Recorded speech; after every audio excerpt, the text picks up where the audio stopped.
Dave Mustaine said he just wanted to be faster and heavier than Metallica. That was his goal. That was his dream, revenge, I guess, I don't know. But he never said he wanted to be more successful than Metallica. Success in terms of number one singles and record sales, you know?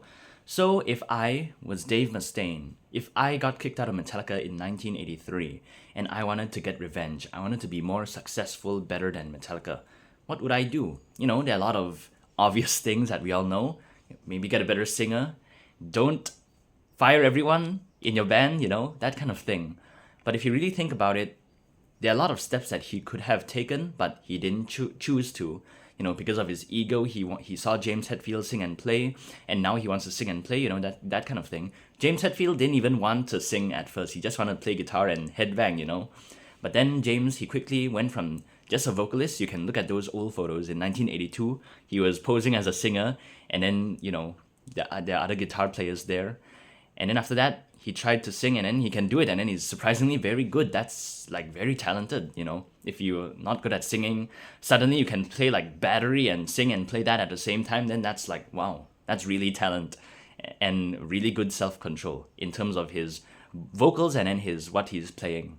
So Dave Mustaine, I didn't know at that point if he could sing or not. Or maybe he also, like James, he never wanted to be a singer. He just wanted to play guitar and headbang. You know, a lot of people are like that. And then, you know, singing is a hard thing to do. And then a lot of people, I guess they also believe they don't really know how to sing or they don't really sing that well or their voice is not good. You know, a lot of people, they say, oh, I hate the sound of my voice on a recording. A lot of people are like that. So Dave Mustaine, he probably was the same way. He just wanted to play and headbang. But then, you know, as the story goes, he tried to audition singers and then I don't know why. He just didn't like them or they didn't fit the style. Then just Dave Mustaine just sang by him, just you know decided to be the singer, and then that's one of the mistakes. You know, if you want to be more successful than Metallica, which at that point was already, you can look at their songs from Kill 'Em All. It's kind of hard, but at the same time not that hard. You know, and then uh they are very accessible even at that point, you know. Even the first few songs are very accessible. Just look at Seek and Destroy. It's a crowd chanting chorus stadium kind of song, you know. A lot of the songs like that, it's very repetitive. Like Hit the Lights, the chorus is just hit the lights, yeah, hit the lights, hit the lights. Jump in the fire is just jump in the fire, jump in the fire, jump in the fire, you know. It's all very repetitive. So Dave Mustaine, he could have gotten a better singer and that would really change a lot of things, you know. His voice, yes, it's unique, and then sometimes I like it, sometimes I don't. But if he got a singer that's more accessible, that didn't need to sound like an angry little goblin, that could open so many doors to like you know MTV, and then like a lot of even normies would appreciate it, and then like oh okay wow this is Megadeth, it's cool, it sounds cool, but. Now I'm imagining like what would Megadeth sound without Dave Mustaine with an actual good singer. Then now my mind is a little bit wandering, but you know there's that opens a whole different room of possibilities, you know. So number one, that's very obvious. Just find a better singer. Then Dave, he's already a good, great guitar player. He doesn't need to prove anything, you know. He just can play very good, and then, you know, that will solidify everything. But that leads us to the next problem. Dave is a very good guitar player, but sometimes maybe he's too good, you know. Like a lot of, if I listen to Megadeth and Metallica, the common problem comes up. If I listen to Metallica, it's like very straightforward, and then yeah, I know this is the bridge, and then oh, this is another part, and then it all happens like within like a very even amount of bars. But for Megadeth, sometimes they play one riff for a very short while, and then they go into another riff, and then you like don't even know what's happening most of the time, and then the song structures are all over the place, and then you don't know if this is a verse or the chorus. It sounds catchy like a chorus, there's a lot of repetition, but at the same time, it might be a bridge, you know, and then the phrasing is like very random. If you just need to listen, Kill 'Em All, it's very straightforward. Oh, this is the chorus, this is the catchy sing-along chorus. In Killing Is My Business, it's very all over the place, and then the vocals are blah, blah, blah, blah. Whoa! And Metallica is like, it's very like spoon feed you, and then oh you know this is the part, oh this is the start of the phrase, the end of the phrase, and then there's verse 1 and verse 2, and then the melody has variations, and then lyrical, of course it's different lyrically, but they still keep the same like phrases or amount of words. It doesn't really change much. But for Megadeth, like verse 1 may have like 9 words, and then like verse 2 only 5 words, and then you keep thinking, is that verse 2 or is that the bridge? But it's too early to be a bridge, but it might be verse 2, and then it just makes you wonder. Yeah, it can be more interesting, but for normal people, I guess it's confusing. Even for me, I like metal, but even for me, I don't even know what's happening, you know?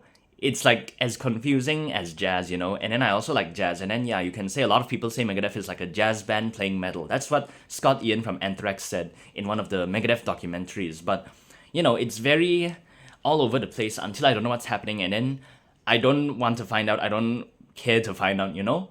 And then it's just like a bunch of riff salad, as you call it, and very random transitions. And then you go one riff, and then you play it for a short while, and then you go to another riff, and then it's like, so what was the previous riff for, you know? And then a lot of breakdowns, and then builds up and stuff like that. You just have to listen to the music yourself, and that's one of the key things that why people praise Megadeth. Oh, because it's different, and then it's not so straightforward, and then it's more complex, you know. Metallica is like, oh, ABC, spoon feed, and then oh, this is that, you know.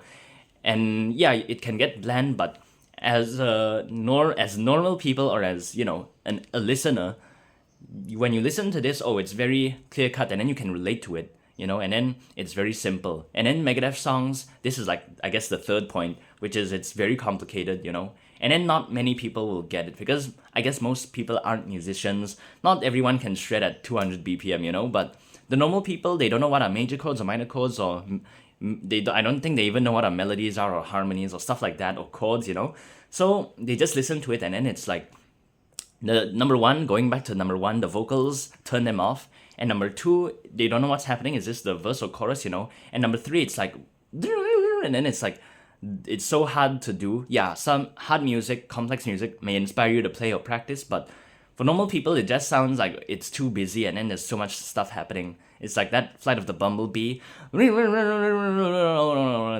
one, it might turn it. When I first heard it, it was like 50-50 for me. It might turn people off, because at the same time, it kind of sounds good, but at the same time, it sounds so annoying. That kind of thing. The riffs are not really that memorable in Megadeth. Some of them are, and then, or they just play for a short while, and then they just gone like that. And then it's hard to like, for something to stick if there's so many things happening. But if you have a simple idea, and then you just build upon that, and then it's not so all over the place, then that will be more effective. It will draw more people in. And that's why, you know, Metallica sold 130 million records, and Megadeth only like 28 million, and that's like a big gap, you know, really big gap. If Megadeth sold like 75 million, okay, that's like kind of close, but 130 million, okay, and 25 million is like way down there, you know, like, I don't know, 10%, I don't know. That's just a random number, but it's really a big gap. If 75, it's like almost, you know, almost, but, you know, it just goes to show how not really accessible they are. So if I was Dave Mustaine, you know, Dave Mustaine is a very ego person. He wants everything to be about him, and then he wants to be in the spotlight. You know, he's a front man, you know. But if I was Dave Mustaine, and okay, number one, I got a good singer that can actually freaking sing and doesn't need to snarl like a goblin, like an angry little goblin. Then number two, the song structures, I would make it less all over the place and then more like simple. Now I'm thinking I'm turning Megadeth into Metallica Part 2. But, you know, if you want to get to their level, you have to somewhat be like that, but you still can apply your own flair, you know. Metallica sings about real things, and then if you want to sing about aliens, then, you know, that's on you, bro. So, yeah, I would make the song structures not so all over the place, and then more, like, digestible. And number three, not make it so hard. And then Megadeth, I cannot really think of any memorable riffs. Like Metallica, like almost every section of their song is a memorable riff, you know? Like, I don't know, Jump in the Fire, that's good. And then even a bridge riff, that's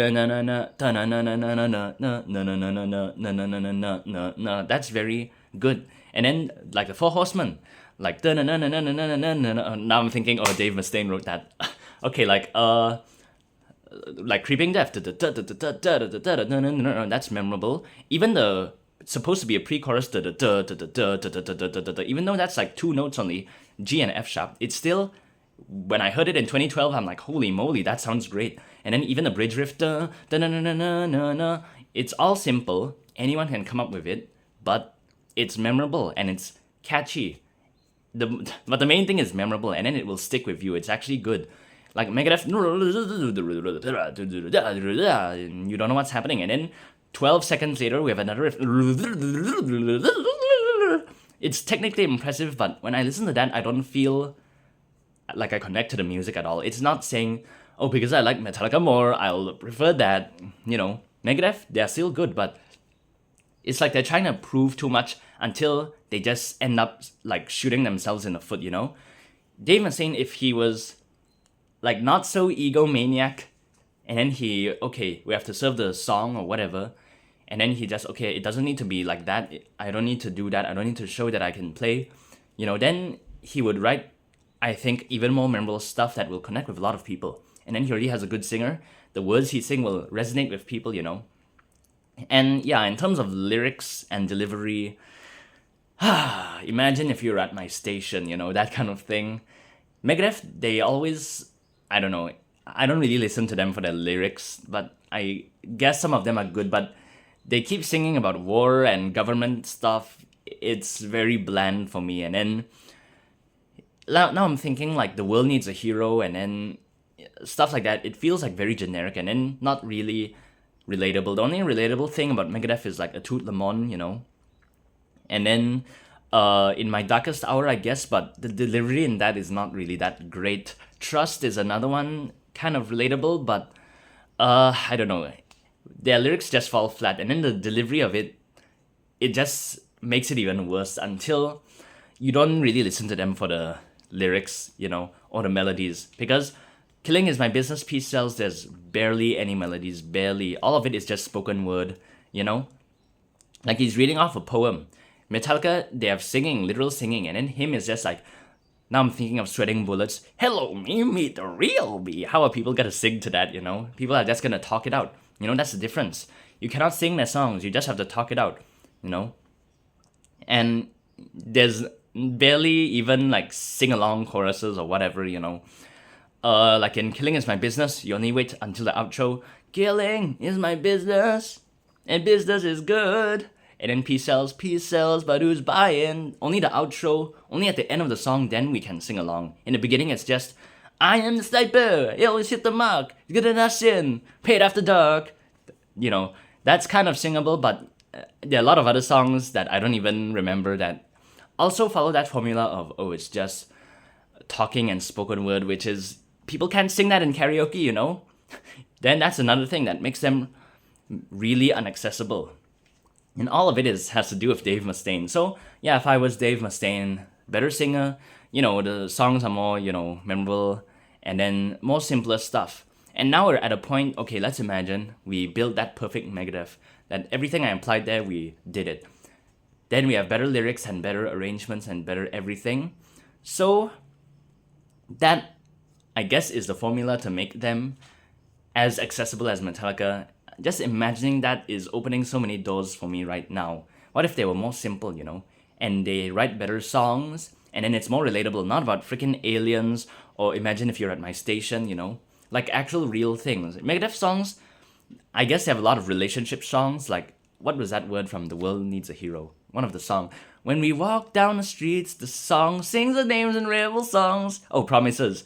Yeah, Promises, that one, it also falls flat, kind of. And then if they write more like music for other people instead of themselves, instead of Dave Mustaine for himself, then a lot of people will resonate with that. And then there's not a doubt in my mind, if they stick to that route, they would not be at 28 million, they'll be at like 75 million or even 100 million, Like even Def Leppard, they have 100 million albums, That kind of thing. A lot of bands, when you Google them, wow, they really sold 100 million albums, Like Def Leppard, I didn't even know that. Like Motley Crue, really, And, a lot of other bands like Nirvana, 75 million. Even Oasis, 75 million. Can you believe it?